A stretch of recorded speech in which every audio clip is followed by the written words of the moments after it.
en la voz de Mitsuka Hiroe, la voz original de ese tema, el tema de entrada de Candy Candy, que se llama, por cierto, Candy Candy. ¿Quién es su autor? El señor Takeo Watanabe, japonés. Nació el 16 de abril de 1933.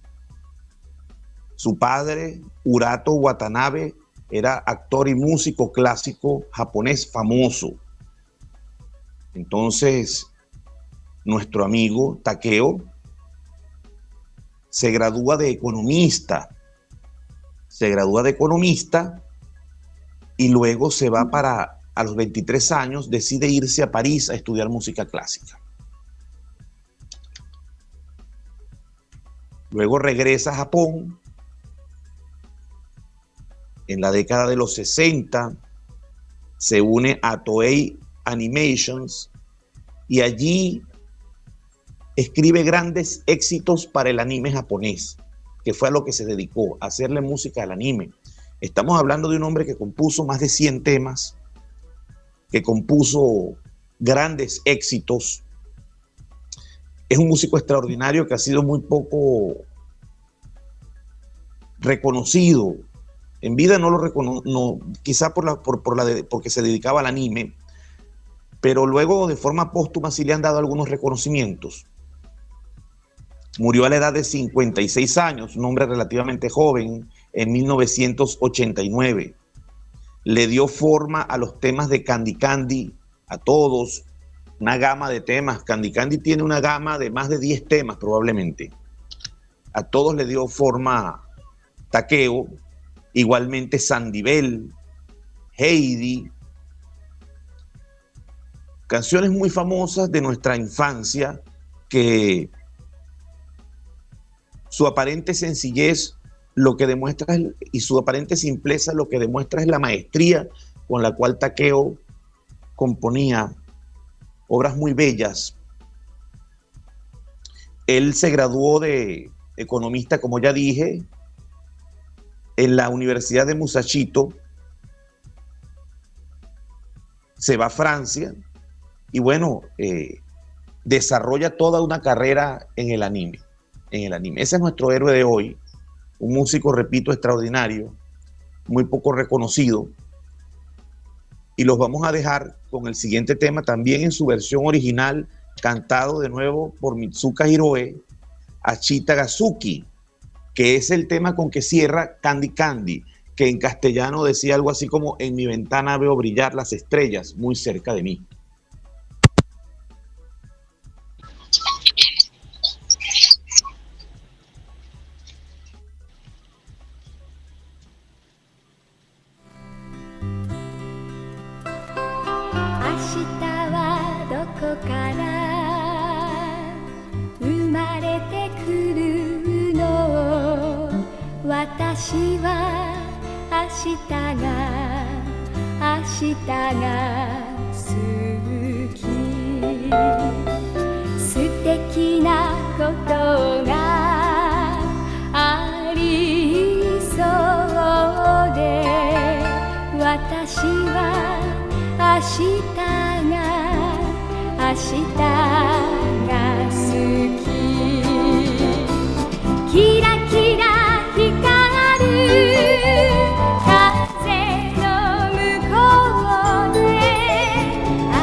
Vamos a hablar un poco de Perú. Vamos a adentrarnos en la realidad que sacude el continente. En el caso de Perú, van más de 50 muertos por las protestas políticas relacionadas con el jaleo que protagonizaron el Congreso peruano y el presidente depuesto Pedro Castillo. Un presidente que gozaba con unos niveles importantes de popularidad, que representa a la izquierda peruana, un Congreso que se dio a la tarea de buscar la forma de sacarlo del poder. Periódicamente hacían votaciones para sacarlo del poder. Pedro Castillo, en una actitud reactiva, disuelve el Congreso en una cadena, a través de la televisión. Después, bueno, dijo que él no lo disolvió, que él no se acordaba, llegó a decir que le habían dado, él temblaba en medio del discurso, la mano le temblaba y la hoja le temblaba, la hoja que tenía en la mano, el papel que estaba leyendo. Y entonces, este señor, tembloroso, pues disuelve el Congreso. Inmediatamente se trata de ir a la Embajada de México, con quien había estado en contacto, según lo dice el propio presidente mexicano López Obrador. Trata de llegar a la Embajada de México y en el vehículo donde iba escoltado por la seguridad, por la policía, estos funcionarios reciben un llamado de las autoridades policiales y lo llevan entonces y lo apresan. En lugar de llevarlo a la embajada, lo llevaron a la comandancia de la policía.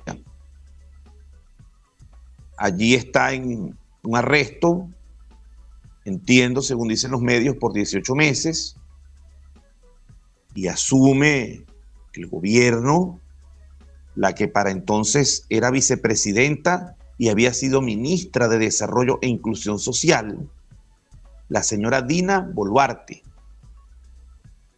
La señora Dina Boluarte asume entonces la presidencia del Perú en medio de las protestas y la indignación de la sociedad, del pueblo peruano, o una buena parte del pueblo peruano, porque hay otra buena parte que seguramente estaba de lo más contento con la salida de Pedro Castillo. Siempre es así, siempre hay una parte que piensa una cosa y otra parte que piensa otra cosa. Pero digamos que una buena parte del pueblo peruano, pues indignado, salió a las calles, ya van 50 muertos. Es muy lamentable lo que está pasando en Perú. Es un pueblo muy trabajador, el pueblo peruano. Es un pueblo sumamente trabajador. El señor Pedro Castillo inclusive llegó a decir que lo habían drogado, que él estaba drogado. Prácticamente que le habían dado burundanga. Entonces, bueno, ahí lo que ocurrió fue un jaleo entre poderes. A mi juicio, todos, no es bueno generalizar, voy a corregir, una buena parte de los políticos que estuvieron involucrados en ese jaleo entre la presidencia y el Congreso son los culpables de lo que está pasando en Perú. En Perú se hace una política que no es buena para el Perú. Los políticos peruanos se han dado a la tarea, y los tribunales peruanos y los poderes peruanos se han dado a la tarea de enfrentarse y liquidarse, pasarse por encima de la aplanadora.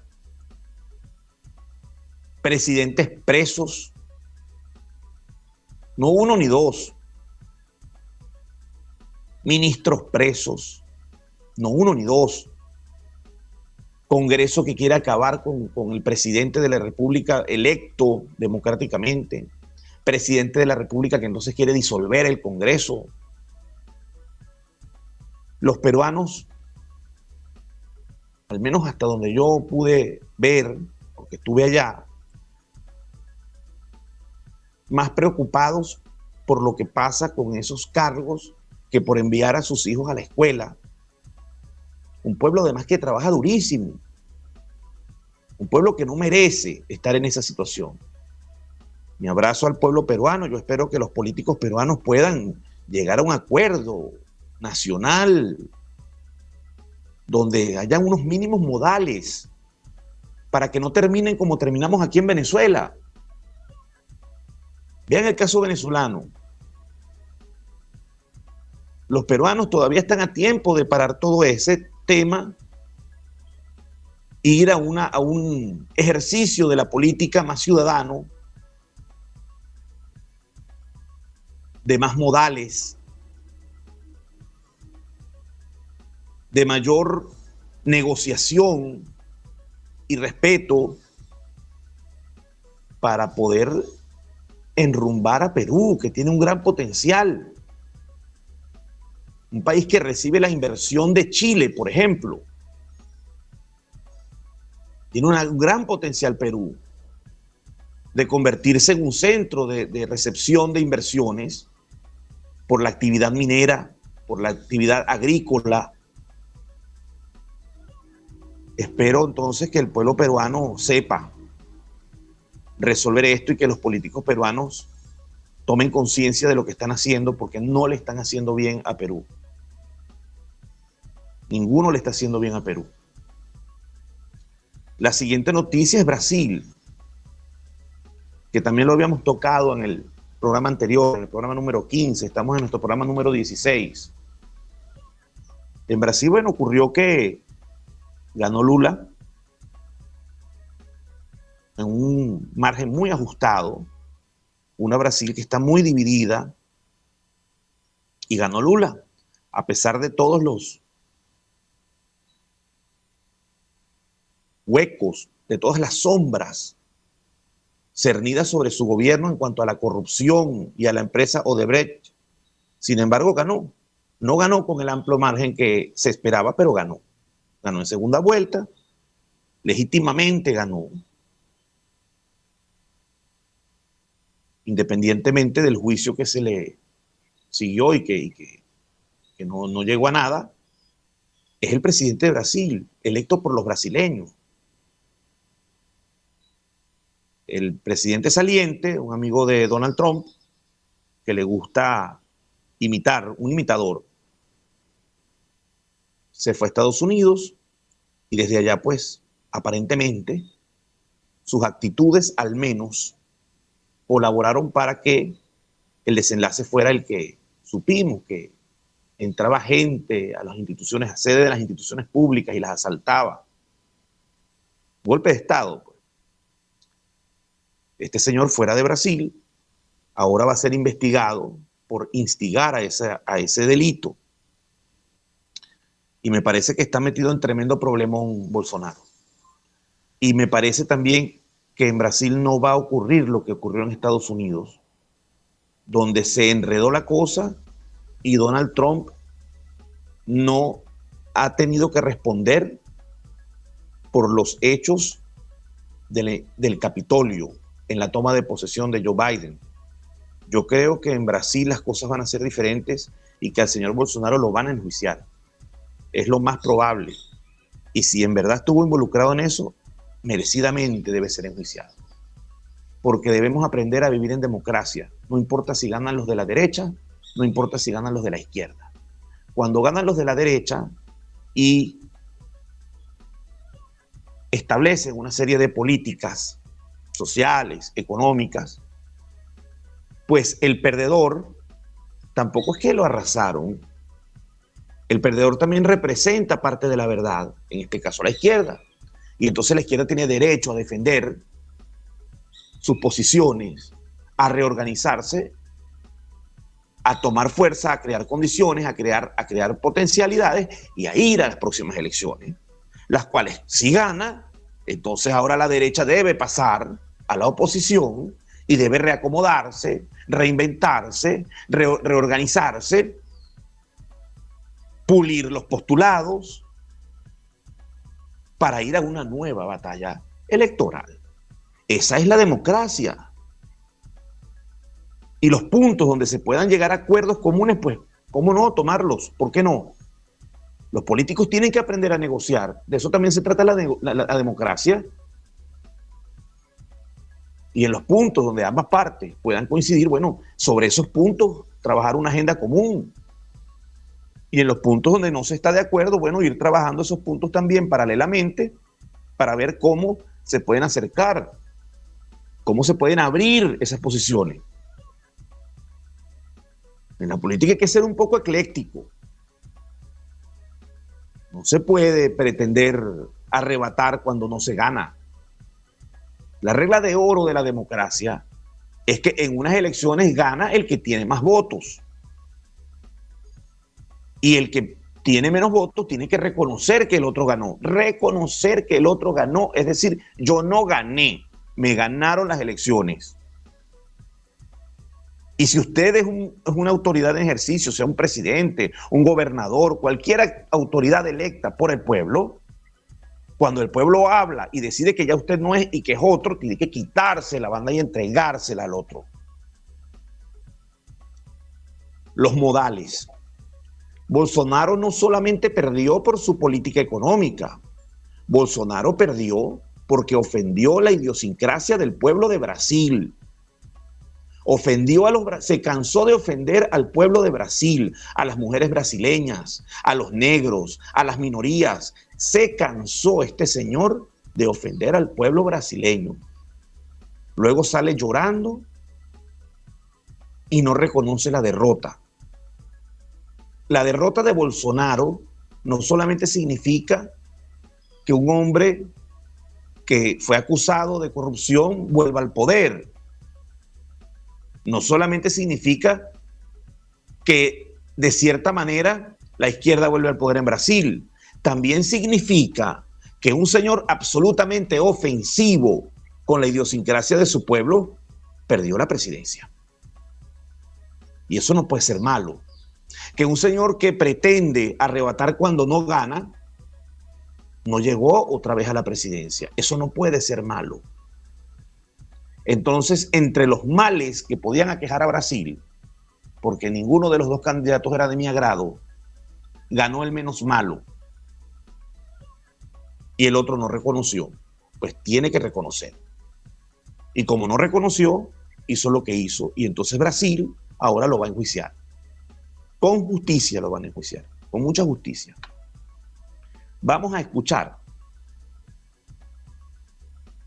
un género musical que se llama yodel alpino suizo. Y es cuando los pastores suizos hacen eso, ese sonido. Se llama yodel. Hay especialistas en yodel. Takeo Watanabe compone para un cuento suizo que se había hecho muy famoso y que ya había tenido gran éxito en diferentes países.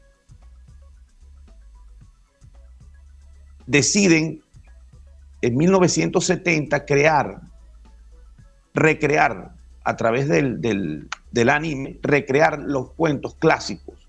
Y entre los primeros cuentos que se decide recrear a Heidi, que es un cuento suizo. En esa recreación se llama, por supuesto, al más grande del momento, a Takeo Watanabe, para que hiciera la música.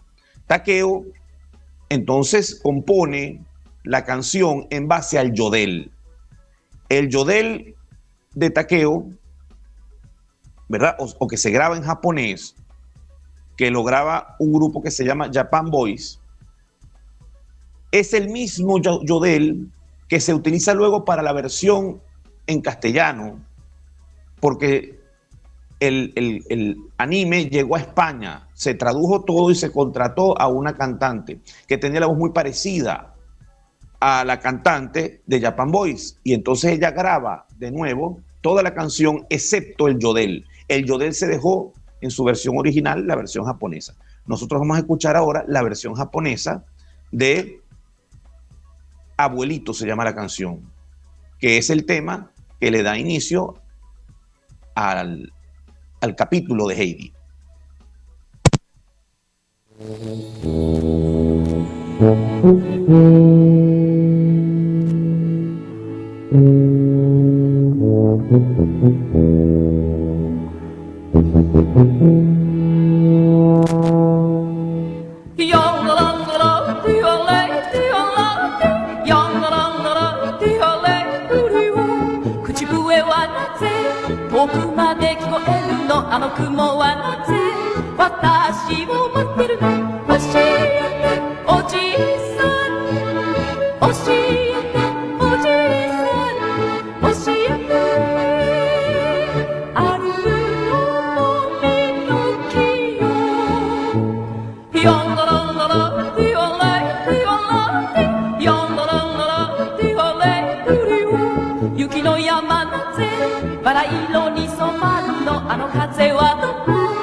Ok, vamos a escuchar Camino a la Esperanza, también de Takeo Watanabe. Esta es una pieza instrumental, está instrumentada por la banda original.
Estamos de vuelta aquí.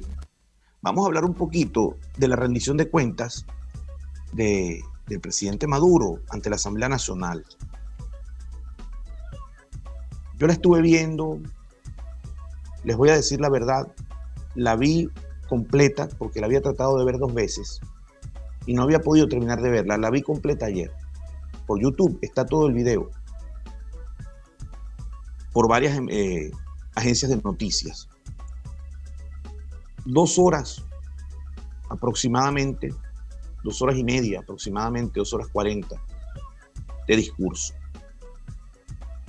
La primera hora y media de discurso, y yo creo que esto tendría que ser tomado con seriedad. La primera hora y media de discurso, el señor Maduro nos hace un recuento histórico de la gesta emancipadora de Hugo Chávez hasta nuestros días. Hora y media, sin decir cuál ha sido su gestión en el año 2022 y cuál va a ser en el 2023. Hora y media de discurso relativamente vacío, más allá de algunas cosas rescatables, como el origen que él le atribuye a la revolución que él defiende, que le atribuye un origen democrático, un origen electoral, que nace por el voto. Yo no estoy de acuerdo con eso. Eso nació en los cuarteles y dieron un golpe de Estado. Y eso no se puede barrer. Eso no se puede olvidar.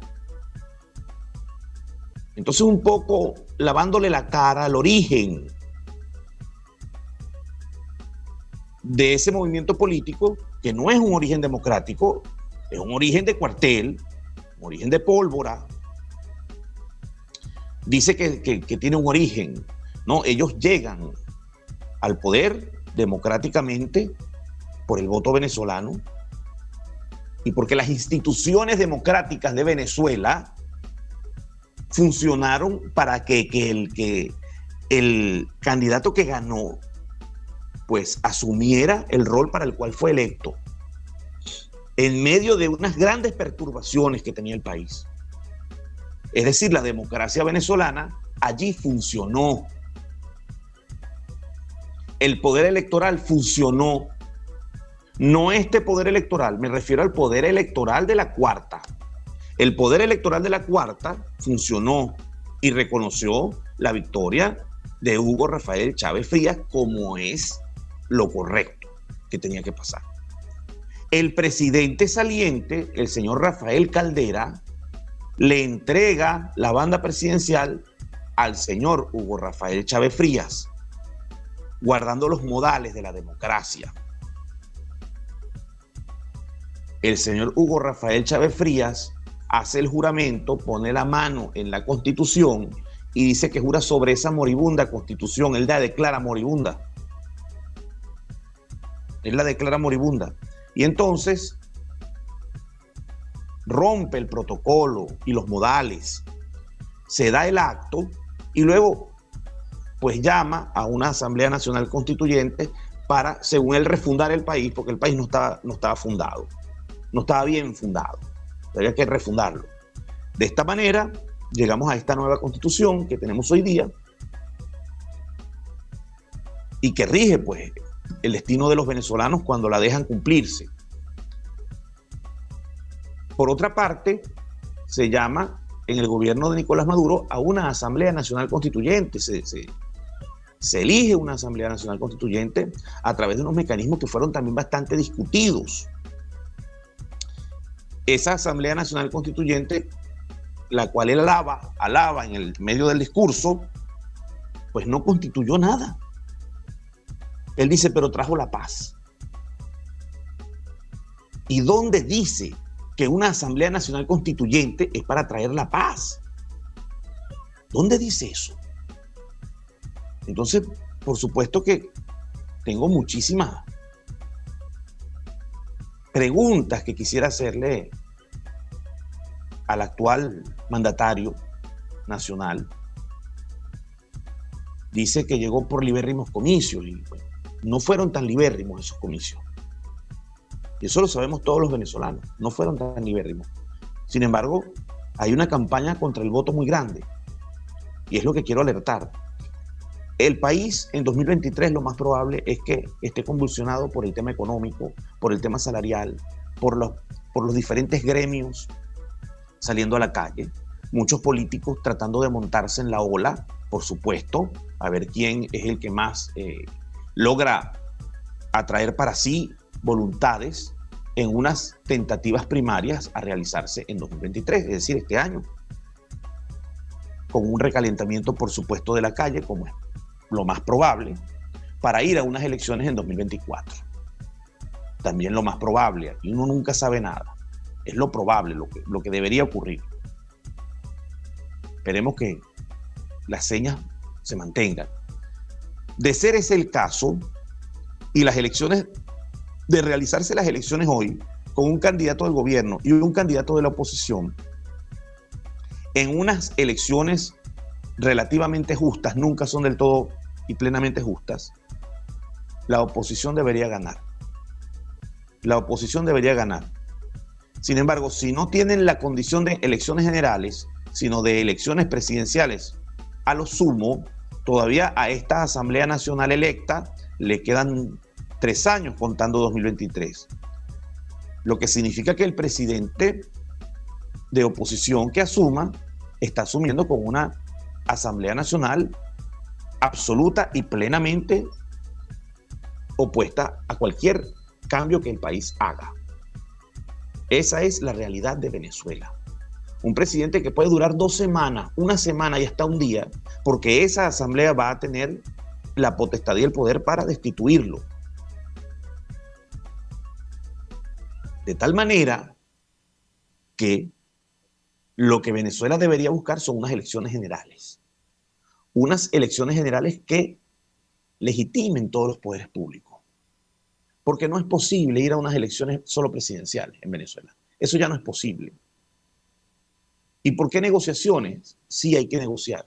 Hay que negociar porque esa asamblea es la que elige todos los poderes públicos. Y en eso Maduro tiene razón. La asamblea de 2015 gobierna en Narnia. No aquí. Entonces hay que negociar para que los poderes que se constituyan, las personas que constituyan esos poderes públicos, sean mínimamente equilibradas. Mínimamente equilibradas. Quería tocar este tema porque me dejó muy...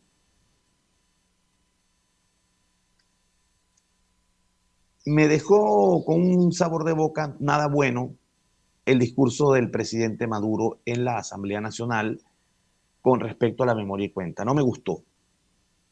No me gustó. No me gustó que diga que ellos tienen un origen democrático. No es cierto. Ellos no tienen un origen democrático. Ellos llegan al poder de forma democrática, que es otra cosa. Pero su origen no es democrático. Además, subordina las negociaciones a una serie de elementos que no son controlables por nadie de la oposición.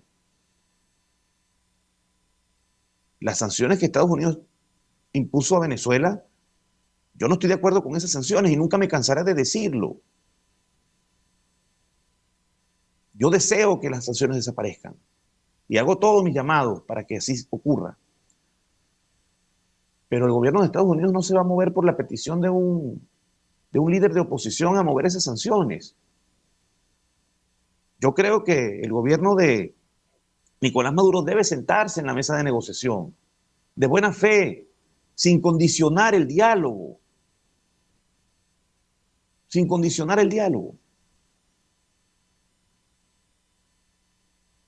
Porque vienen las elecciones 2024. Y hay la gran oportunidad de que el país se enrumbe por un destino distinto. Cierro diciendo que él decía que él y sus acólitos allí, sus compañeros de cónclave, pues estaban muy orgullosos del acontecer histórico que representaron. Bueno, yo no creo, yo en el caso específico de este gobierno, yo no creo que vayan a quedar muy bien parados en las letras del futuro. Yo no lo creo. No importa si el historiador es Juan Calzadilla. Yo no lo creo. Yo creo que este gobierno va a ser muy señalado por diferentes decisiones y políticas que ha tomado a lo largo de su existencia y que han significado pobreza y destrucción del país, y de las cuales los gobernantes que tenemos son responsables y no van a poder sacudirse eso. Y cada día la gente está mucho más consciente de esa situación. En Venezuela la intención de voto está por debajo de la impopularidad del gobierno. Es decir, el gobierno es más impopular de lo que la gente tiene intención de votar, porque la campaña que se ha hecho contra el voto es brutal durante los últimos 20 años, a lo cual señalo entre las últimas campañas. El propio gobierno ha hecho campaña contra el voto, por supuesto, para desalentar a la oposición, pero en los últimos tiempos quienes han liderado ese llamado a no votar han sido Juan Guaidó y María Corina Machado, que dice: no vote, pero si votas, vota por mí, pero no vote, pero vota por mí. Tiene un arroz con mango esa señora en la cabeza muy grande, pero más allá de eso, ellos han llamado a no votar. Son en parte culpables de lo que está pasando. El voto como herramienta de lucha política es la medicina para purgarnos las lombrices que tenemos los venezolanos. Es el voto el purgante que puede hacer que nosotros votemos las lombrices. No crean en cuentos de camino. Es el voto, la medicina o el purgante que nos va a sacar las lombrices.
Llegamos al final de Termómetro Económico. Te invitamos para el próximo martes a las 10 de la mañana con David Mendoza por radiocomunidad.com.